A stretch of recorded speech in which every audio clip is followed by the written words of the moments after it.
Hello friends, कैसे हैं आप सब। सारा अपडेट सीयूईटी का हम अब तक पहुंचा रहे हैं। बहुत ही सेंसिटिव एक इशू है जो आप तक हम अभी पहुंचा रहे हैं, न्यूज़ को बता रहे हैं। ये है आपके एग्ज़ाम सेंटर के रिगार्डिंग। देखो, फॉर्म आएगा, आप फॉर्म भी भरोगे, एग्ज़ाम भी दोगे, लेकिन क्या है ये सेंटर का विवाद, क्योंकि सेंट्रल गवर्नमेंट क्या इस पर विचार कर रही है, इसको हम पूरा देखेंगे। वीडियो को लाइक कर दीजिएगा और जो भी क्लासेज फ्री में चल रही हैं, आपकी सारी क्लासेज फ्री में आ रही हैं यूट्यूब पे, जरूर उसे देखिएगा।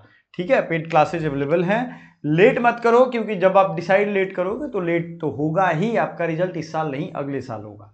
National testing agency has announced a major overhaul. देखो, एनटीए का ये नाटक मैं पिछले 4-5 सालों से देख रहा हूं। हर बार एग्जाम हो जाता है ना, तो उसके बाद कुछ ना कुछ वो बदलने की फिराक में रहते हैं, कुछ नया लाते हैं, कुछ पुराना हटाते हैं, कुछ चेंज करते हैं एग्जाम पैटर्न, ये हमेशा होता है।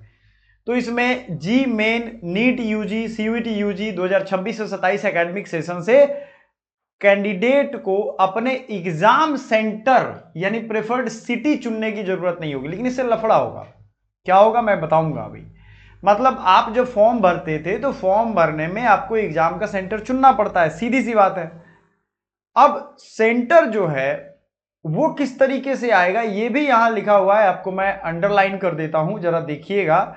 ये यहां पे ओके, ये यहां पे, हाँ, 1 सेकेंड, ये आप देख लो, हल्का सा रेड हो रहा है। ये एजेंसी का कहना है कि address mentioned on the candidate Aadhaar card, यानी आपके आधार कार्ड पे जो होगा उसी के अकॉर्डिंग इसको चेंज किया जाएगा, उसी के अकॉर्डिंग आपको सेंटर दिया जाएगा। अब यहां लफड़ा ज्यादा है, न्यूज तो मोटा मोटी यही है, इसमें बाकी डिटेल आपको बताने की जरूरत नहीं, मैं समझाता हूं। अगर मान लो आप कोटा रहते होगे और आपने आधार अपने एड्रेस बिहार का, किसी का दिल्ली का या किसी और जगह का दिया होगा, तो आपको तो सिर्फ वहीं से यहां आना पड़ेगा। इसका उपाय भी है, आप आधार का एड्रेस चेंज कर दो, लेकिन जो आधार का एड्रेस है वो लोकल क्यों चेंज करोगे, क्योंकि उसमें सपोर्टिव डॉक्यूमेंट मांगेगा। आप खुद सोचो कि जब सपोर्टिंग डॉक्यूमेंट मांगेगा तब आप क्या करोगे, है ना बात। तो मतलब समझ रहे हो मैं क्या कहना चाह रहा हूं। मैं यही कहना चाह रहा हूं कि अगर आप इस चीज को करोगे तो कैसे करोगे।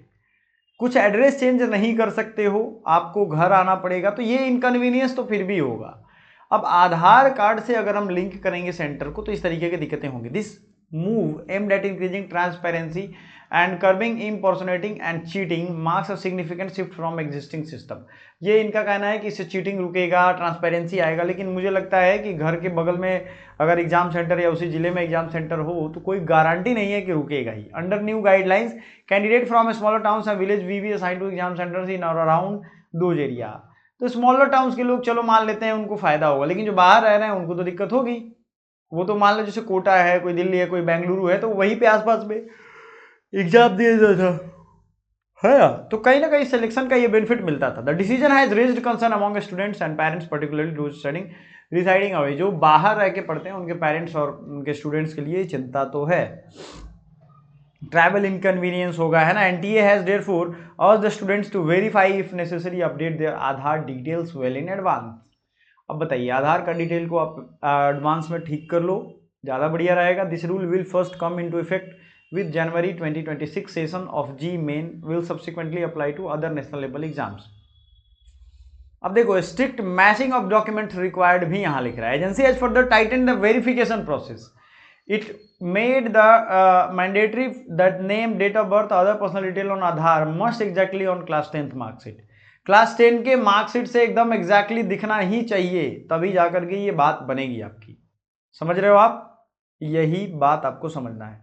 तो जिनका आधार में गड़बड़ होगा, नाम पता डेट ऑफ बर्थ, वो ठीक करवा लेंगे। इसका सबसे बढ़िया है, स्टूडेंट्स को कहा जा रहा है कि वो UIDAI के सेंटर्स पे चले जाएं और इमीडिएटली जाकर के डिस्क्रिपेंसी जो हो, हालांकि ये करवा लेना ज़्यादा ठीक रहता है। It will be the deciding factor in exam centre allocation. So thank you so much, bye for now, मिलते हैं अगले वीडियो में।